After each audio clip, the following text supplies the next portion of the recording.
The second Donald Trump impeachment vote predicted results.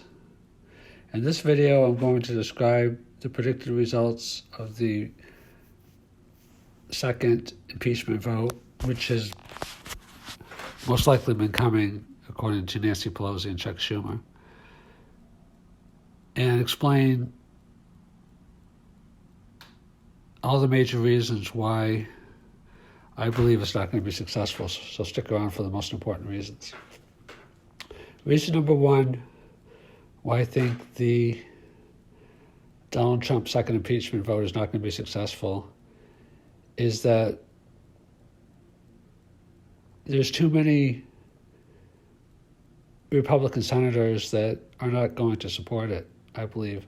It may be successful in the House, obviously, because the Democrats control the House, but in terms of actually impeaching him in regards to both chambers and removing him from office, the Republicans, a few of them might vote to impeach, but the reason why I don't think they'll reach the two-thirds majority necessary, I believe, is because of a couple major factors. One is that the Republicans already have a lot of skin in the game.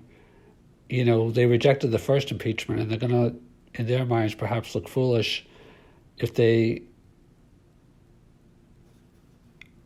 kind of reverse themselves this time around. But more importantly, they fear the Republican base. Donald Trump is still very popular among a lot of people.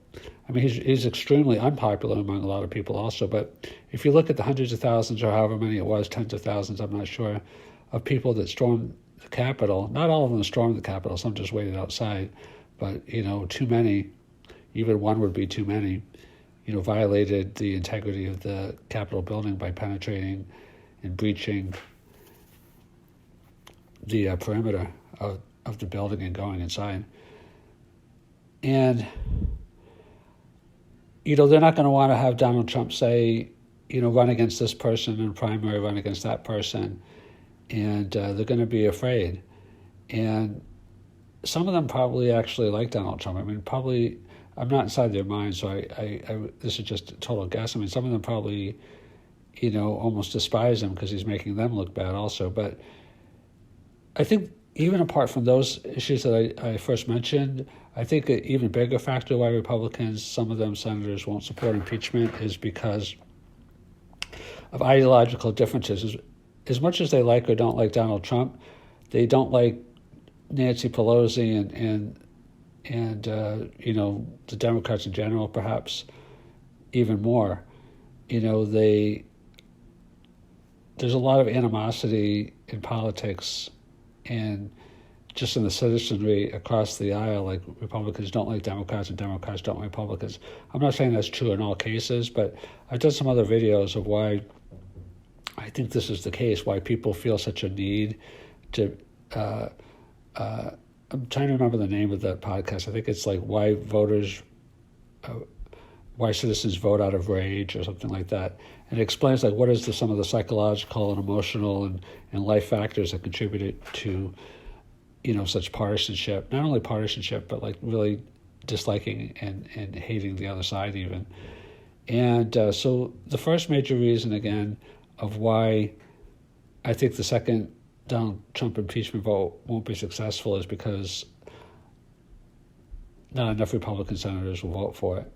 The second reason why I think the Donald Trump impeachment vote probably won't be successful, and this is kind of a difficult one to explain, so let's see how I want to categorize it, is because I think that force always has counterforce. And I don't mean like actually physical force. I mean like I said before, thesis and antithesis. Like, let's give a couple of examples. Like Joe Biden, I think, President-elect Biden, is a good man, I think, with a good heart.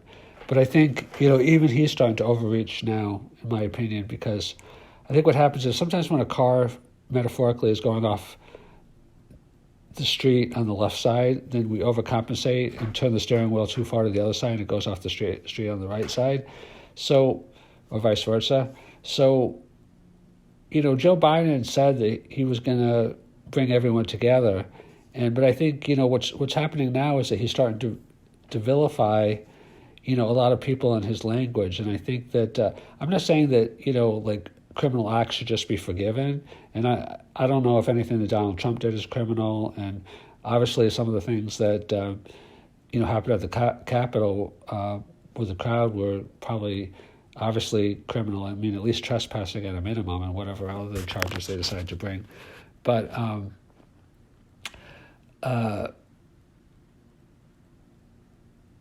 lot of people, they try to like take too much power. Like Biden already has a lot of goodwill because he's kind of like not a harsh person. He's not like really mean or anything, but he has reached out to other people. But the language that he's starting to use is kind of pejorative. Like he's calling everyone thugs. Not everyone, but a few of them might be thugs. Because I'm not saying it should be minimized, but by and large, a lot of people that support Trump and even rally for Trump, I may or may not agree with them, but they have a heartfelt passion for what they're doing, and they believe that they're patriots. And obviously, if they go too far and break the law, they should be prosecuted. Because if you don't have law and order in this country, if you don't have respect for law, then it's just going to be anarchy, and that can never happen. But you can prosecute the lawbreakers, but still be sympathetic to the masses of people that protest, because they feel aggrieved. I mean, like it might just be because they've been subject to believing false claims that the president is saying that the election was stolen. I mean, I'm not going to litigate that in terms of an argument, because you can decide for yourself whether it's true or not. I'm not saying the president is true or untrue. I personally believe that, those are lies, but, you could disagree with me. It's not going to bother me if you disagree with me, respectfully, obviously. But the bigger point is that people feel strongly, and you have to honor people's feelings. It doesn't mean you have to agree with them. It doesn't mean you have to let them go crazy, but you have to acknowledge, yeah, you feel hurt. And it's not even just the elections being stolen. They may feel, and again, this is up to each person to explain their own feelings, but some of them might feel that it's more sympathetic of just like government not caring them, government exploiting them, the rich versus poor, the income inequality, the rich getting richer.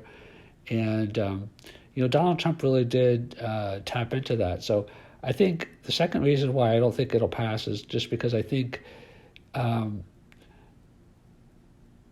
part of me feels like Donald Trump deserves to be impeached, but a part of me feels that it's not good to fight fire with fire, as the expression goes. And another thing is that like an eye for an eye leaves the whole world blind. Two wrongs don't make a right. If we impeach Donald Trump, and remove him from office so he can't run again, I just think it's going to disenfranchise, too many people. If Trump, Trump has already lost a lot of support, and, he's been kicked off Twitter and Facebook, and, New York State is investigating him. I had a podcast that I said I think there's a 12 to 15% chance that he'll wind up in jail. I still stand by that. That's just a guess, but I have a lot of reasons behind it, and you can watch that podcast if you want. But, Trump has already suffered a lot. A lot of his cabinet has resigned, and like I said, he's been kicked off Facebook and Twitter, and he lost the election. That's a big humiliation for Trump, because Trump considers himself a winner, and he lost. And, everyone's saying what a crybaby he is and a poor sport. And, like I said, his cabinet has resigned, and his friends like Mike Pence and Lindsey Graham and others and Mitch McConnell have abandoned him. So, it's not like he hasn't gone through a lot of consequences already. Now, if he continues this behavior, some people are saying that, we shouldn't wait for it to escalate, because he has the nuclear codes and things like that.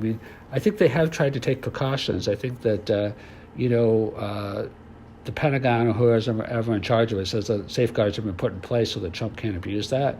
I do think we have to protect ourselves, but we shouldn't go overboard. We shouldn't let, going over on one side of the street lead to going over on the other side of the street. Because if we disenfranchise people and just make them feel like we're just trying to, put them down and we don't care about their feelings. Like, yeah, the ones that broke the law should be prosecuted, but the ones that didn't break the law, that just had peaceful protest, those people should be, respected and heard.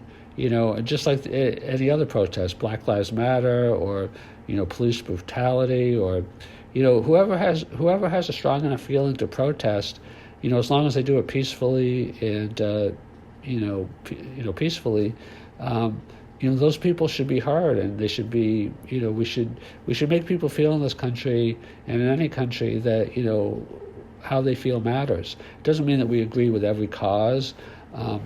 We have to decide individually what we agree with and what we don't agree with. But people need to feel like other people hear them and listen to them, as long as they do it respectfully.